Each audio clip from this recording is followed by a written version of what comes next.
आज आइए हम उपदेश शीर्षक विश्वास जो परमेश्वर के साथ संरेखित करता है से एक साथ परमेश्वर के वचन का अध्ययन करें। हमारे विश्वासी जीवन में सब वस्तुओं को परमेश्वर के मानकों के साथ संरेखित होना चाहिए। इसका कारण यह है कि परमेश्वर हमारे उद्धार करता है। उन्होंने हमारे उद्धार के लिए सभी नियमों को नियुक्त किया है। परमेश्वर ने हमें उद्धार देने के उद्देश्य से योजना बनाई और प्रत्येक कदम को तैयार किया।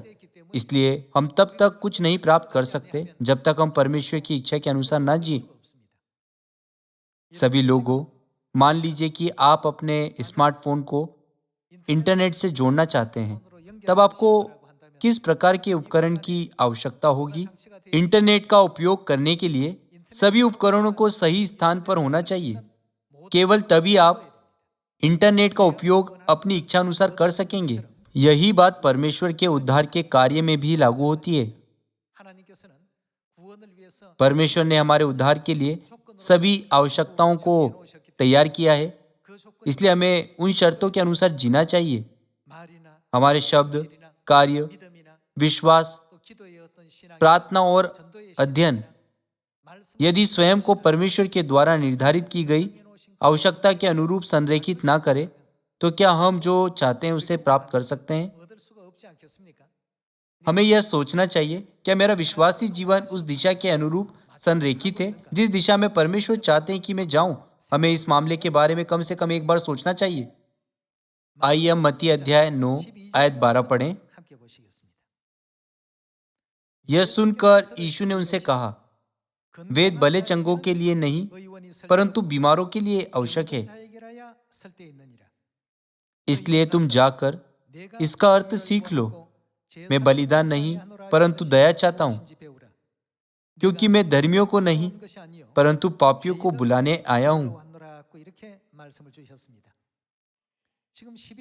जब हम आयत 12 को देखते हैं तो यीशु ने कहा, वेद भले चंगों के लिए नहीं परंतु बीमारों के लिए आवश्यक है। क्या एक डॉक्टर की भूमिका यह नहीं कि वह बीमारों को चंगा करे? बीमारियों को चंगा करने के लिए डॉक्टर उनकी कई बुरी आदतों या अस्वस्थ जीवन शैली को ठीक करते हैं। वे उन्हें उनके भोजन के संबंध में चेतावनी और सलाह देते हुए यह कहते हैं, कृपया अधिक तेल युक्त भोजन मत खाइए। मधुमेह के मरीज को वे यह सलाह देते हैं, कृपया सफेद चावल या आटे से बने भोजन से सावधान रहें। फिर भी यदि मरीज कहे, अरे अगर मैं उसे ना खाऊं तो मैं मर जाऊंगा, यदि मरीज इस प्रकार से जिद करे तो उसके लिए क्या किया जा सकता है? उस मरीज के पास ठीक होने की कोई आशा या इच्छा शक्ति नहीं है। लेकिन अगर मरीज ठीक होना चाहता है तब उसे वह सब कुछ सुनना चाहिए जो डॉक्टर उसे करने को कहता है।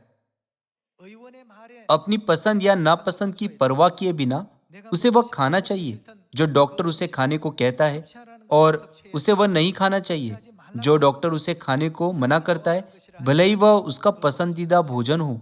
केवल जब मरीज डॉक्टर के कहे अनुरूप खुद को संरेखित करता है तभी वह अपना अच्छा स्वास्थ्य पूर्ण प्राप्त कर सकता है और एक खुशी जीवन जी सकता है। जब हम यीशु मसीह के द्वारा दिए गए इस दृष्टांत के बारे में विचार करते हैं, तब हमें वेद और एक मरीज के बीच के संबंध को समझने की आवश्यकता है। इस संबंध का केंद्र वेद ही होना चाहिए, ना कि मरीज। यदि मरीज ठीक होना चाहता है तो उसे वेद की बात सुननी चाहिए। केवल तभी वह अपना स्वास्थ्य पूर्ण प्राप्त कर सकता है और किसी दुर्भाग्य को जो उस बीमारी के साथ आती है टाल सकता है। क्या आप सहमत नहीं? इसलिए यीशु ने कहा कि वह इस पृथ्वी पर एक वेद के समान आए। वह हमारे आत्मिक वेद है जो हमें आत्मिक बीमारी से चंगा करने आए। चूंकि हमारे आत्मिक वेद इस पृथ्वी पर आए, इसलिए हमें जो उनके द्वारा चंगे होना चाहते हैं, निश्चित ही उनके द्वारा दिए गए निर्देश का पालन करना चाहिए। यदि डॉक्टर कहे इस इलाज को दिन में 2 बार लेना, तब भले ही हम ऐसा ना करना चाहे तो भी हमें वैसा ही करना चाहिए। क्या आपको नहीं लगता कि केवल तभी हम अपनी सेहत को और खुशी को भी जिसे हमने खोया पुनः प्राप्त कर सकते हैं? फिर भी यदि आप कहे मैं जो डॉक्टर कहते हैं उनके साथ सहमत नहीं हूँ। मैं वही करूँगा जो मुझे पसंद है। इसका मतलब है कि आप जीना नहीं चाहते। परमेश्वर इस पृथ्वी पर हमारी आत्माओं को उद्धार देने के लिए हमारे आत्मिक डॉक्टर के रूप में आते हैं। हम जो चंगे होना चाहते हैं, स्वयं को परमेश्वर के प्रत्येक वचन के साथ संरेखित करना चाहिए। यदि परमेश्वर कहते हैं तू 7वें दिन को सबत का दिन करके मानना, तब हमें ऐसा ही करना चाहिए। भले ही हमारा पिछला जीवन इस वचन के साथ संरेखित नहीं था, लेकिन अब से हमें अपनी जीवन शैली को उसमें बदलना चाहिए जो हमें उद्धार की ओर अगुवाई करती है। भले ही हमने बीते समय में क्रिसमस बनाया, लेकिन अब हमारे आत्मिक डॉक्टर आए और हमसे यह कहते हुए फसह की घोषणा की, फसह मनाओ और अनंत जीवन पाओ। तब हमें उसका पालन करना चाहिए जैसा कि परमेश्वर ने हमें आज्ञा दी। यदि परमेश्वर कहते हैं मानव जाति को बचाने के लिए मेहनत करो, तब हमें स्वयं को उनके वचन के अनुरूप संरेखित करना चाहिए और उसका पालन करना चाहिए। क्या यह वह मार्ग नहीं जिसमें हमें उद्धार पाने के लिए चलना चाहिए? इसलिए हमें परमेश्वर के प्रत्येक वचन का पालन बिना चूके करना चाहिए, क्योंकि परमेश्वर इस पृथ्वी पर हमारे आत्मिक डॉक्टर के रूप में नीचे उतर आए। यहाँ तक कि उन्होंने हमें उदाहरण भी दिखाया कि हमें क्या करना चाहिए, क्योंकि हम मानव जाति यह नहीं जानते कि हमें क्या करना है और कैसे करना है। आइए हम परमेश्वर के वचन को योना रचित सुसमाचार अध्याय 13 आयत 15 में पढ़ें। क्योंकि मैंने तुम्हें नमूना दिखा दिया है कि जैसे मैंने तुम्हारे साथ किया है, तुम भी वैसा ही किया करो।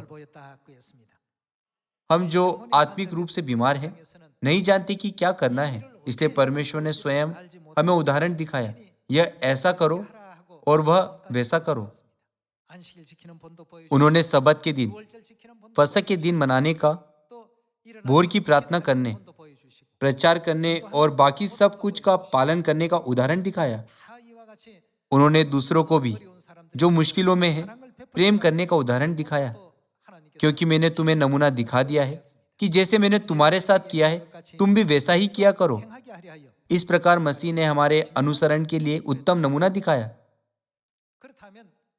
जो सच में बचाए जाना चाहते हैं और सही मायनों में स्वर्ग के राज्य में प्रवेश करना चाहते हैं, उन्हें निश्चित रूप से स्वयं को मसीह की शिक्षाओं के साथ संरेखित करना चाहिए, जो इस पृथ्वी पर हमारे आत्मिक वेद के रूप में आए।